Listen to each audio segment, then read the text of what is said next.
Yun mga kauban, gagawa po tayo ng bukoy ng bulaklak. Ito, nakakuha na po ako ng dahon diyan sa may tagiliran namin, tsaka ito sa ng saging.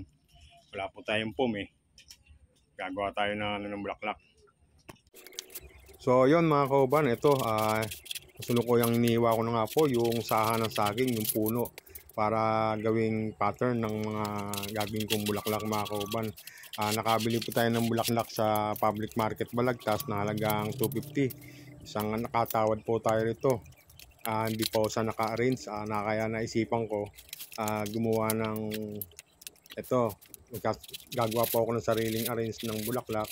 Naisipan ko ilagay na lang po dito sa pinakapuno ng saging dahil wala naman po tayong paglalagyan na katulad ng foam, yung may basket para ito, bali inumpisahan ko na nga po yung paggawa nung arrange ng bulaklak dito mga kauban, para mailagay po sa mahal sa buhay mga kauban.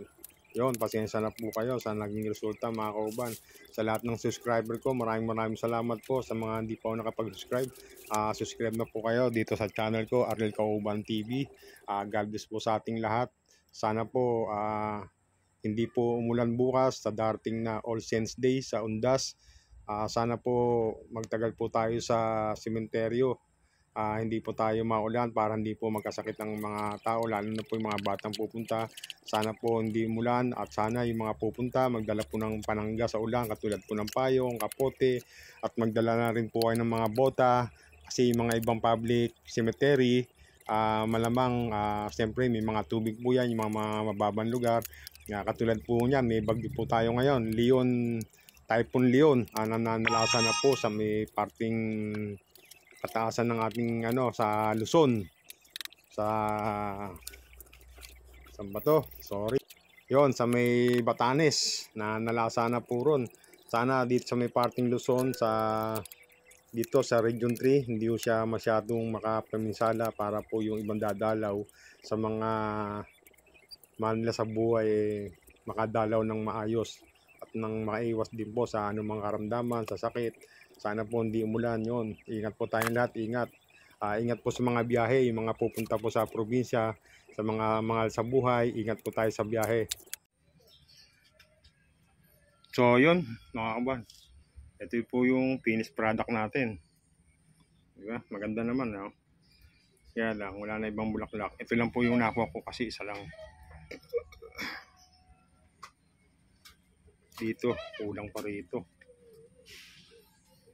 Konti na lang po ito, gagawa pa ako ng isa patayo naman sa pahiga naman po yung saha.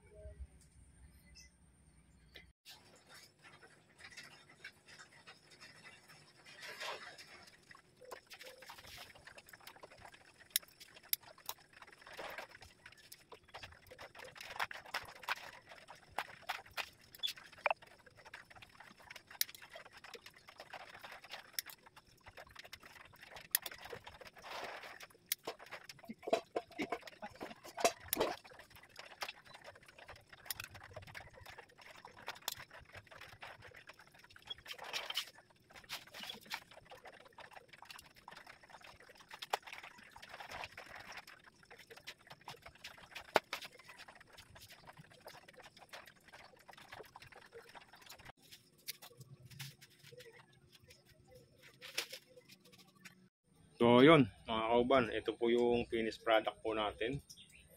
Tapos ito po yung isa, pwede na po yan, diba? Homemade lang. Bye bye, God bless.